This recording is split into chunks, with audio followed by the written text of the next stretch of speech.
salqin saharlarda bodom gulida, binafsha labida yerlarda bahor, qushlarning parvozi, yellarning nozi, baxmal vodiylarda, qirlarda bahor. Bahorga burkangan sen sevgan elda, ovozing yangradi jo'shqin, zabardast. O'lmagan ekansan jonim, sen hayot, men ham hali sensiz olmadim nafas. Hijroning qalbimda, sozing qo'limda, hayotni kuylayman chekinar alam. Tunlar tushimdasan, kunduz yodimda, men hayot ekanman, hayotsan sen ham.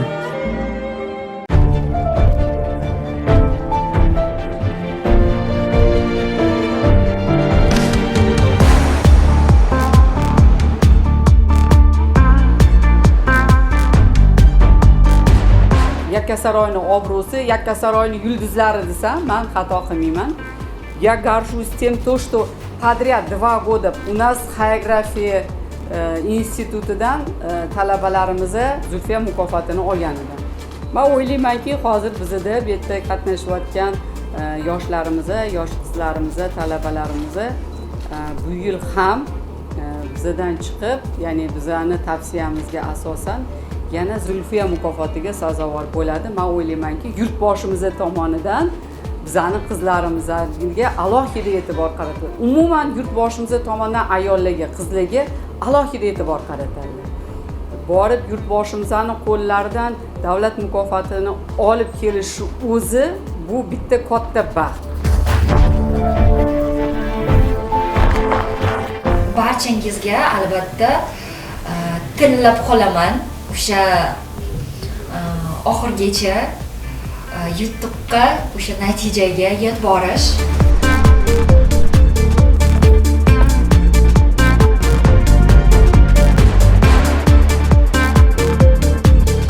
Так как для меня эта награда это не точка, это распахнутые двери, так скажем, в люди. И вот для меня вот премия Зульфии – это символ женщин нашей страны. Их сила, их талант, трудолюбие, бессонные ночи, которые они проводят. Она напоминает нам достигать больше, чем мы можем. Это мотивация идти вперед и относиться к любовью к своему делу с открытым сердцем.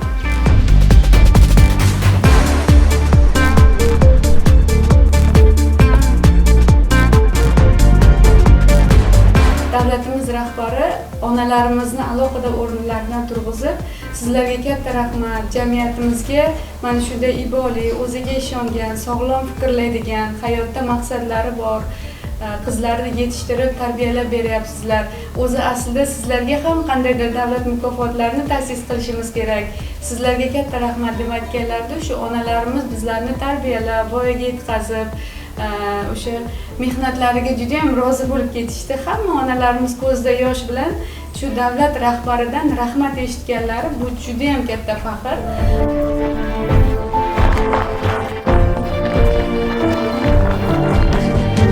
Как это президент наш говорит, sizlarga medal berib charchamay, medallarga qo'l qo'yib charchamay deydi. Men sizlarga tavsiya berib charchamay, ilohim sizlar borib medal olib kelinglar.